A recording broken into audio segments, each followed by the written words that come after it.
म्हणजे डायरेक्ट कवितेला मी सुरुवात करतो. कुणाला डोळे झाकताच सुंदरा दिसते, कुणाला रंभा उर्वशी वसुंधरा दिसते. त्या मशिदीत, देवळात, त्या चर्चमध्ये, गुरुद्वाऱ्यात कुणाला देव दिसला का? पृथ्वीच्या जन्मापासून देव कोणाला दिसला नाही. देव पाहायची गोष्ट नाही.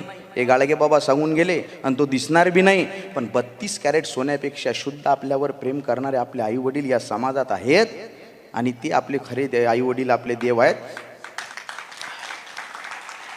आणि फक्त आई नाही, आईन वडील दोघंही बरं का. कारण फक्त आईचं कर्तृत्व श्रेष्ठ आहे का? नाही. कुणाला डोळे झाकताच सुंदरा दिसते, कुणाला रंभा उर्वशी वसुंधरा दिसते. कुणाला डोळे झाकताच सुंदरा दिसते, कुणाला रंभा उर्वशी वसुंधरा दिसते.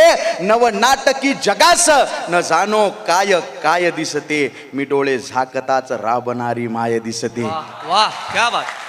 माया मायचं संसारिक ज्ञान बघत गेलो, त्यानं मनाचा अहंकार पुसत गेला. कधी कधी अहंकार व्हायचा. आपण भाषण करतो, व्याख्यान करतो, घरी गेलं की आमची आई म्हणायची, बाबू मुंगी होऊन साखर खाय, हत्ती होऊन लाकडं फोडू नको. त्यावेळेस संसाराच्या ज्ञानात माई आई मला PhD होल्डर वाटते. माया मायचं संसारिक ज्ञान बघत गेलो, त्यानं मनाचा अहंकार पुसत गेला आणि सतत चालणाऱ्या बापाच्या पायाच्या भेगाईत मला यशाचा मार्ग दिसत गेला. अरे गदगदून हसताना मटकन डोळेवले करणारी माय, गदगदून हसताना मटकन डोळेवले करणारी माय, दुखाचे डोंगर पेलताना सुखाचा झरा तिनच निर्माण करावा आणि आखूड पॅन्ट स्लीपर चप्पल घालून जग जिंकल्याचा अभिमान मा बापानच बाळगावा. अरे दुःखातून सुखाचे क्षण पाखडायले, दुःखातून सुखाचे क्षण पाखडायले आणि गवसलेल्या क्षणात अख्ख जीवन जगायले मले मा माईनं शिकवलं.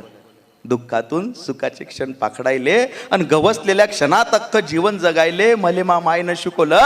आणि 40 रुपयाचं फाटकं बनेन घालून करोडो रुपयाची इज्जत कशी कमवाव हे मले मा बापानं शिकवलं.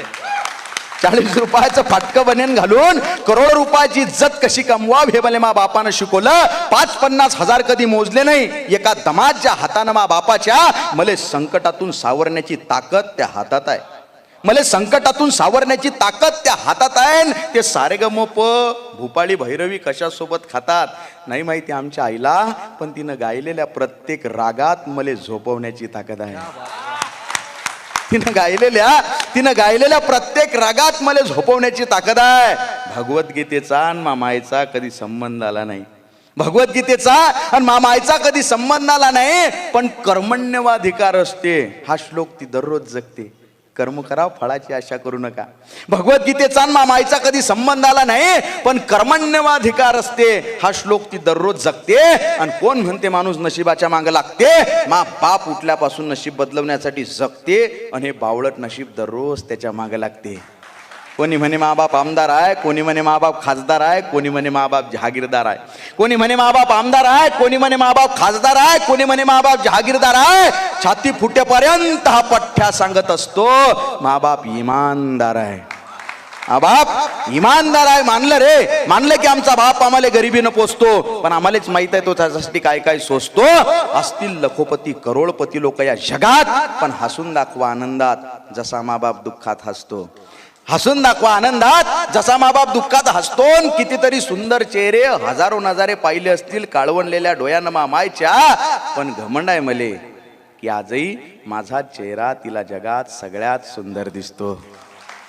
भाऊ मातीचं घर, मातीचं अंगण, मातीची चूल, अख्खं आयुष्य मा माईनं मातीतच कालवलं. मातीचं घर, मातीचं अंगण, मातीची चूल, अख्खं आयुष्य मा माईनं मातीतच कालवलं. लोक म्हणती असतील बापाले की काय तो कमावलं. अरे कमावील कसा, अख्खा आयुष्य मा बापानं माणूस बनण्यातच घालवलं. शेवटी नामजप करायले, पूजा अर्चा करायले येळच नाही मा मायले. शेवटी नामजप करायले, पूजा अर्चा करायले येळच नाही मा मायले. तरी तिच्याच मनात मले खरा ईश्वराप्रती भाव दिसतो. आणि मंदिरात जाणं सोडलं रे मी बी, कारण उन्हानं काळवणलेल्या मा बापाच्या पाठीवरच मले संध्याकाळी देव दिसतो.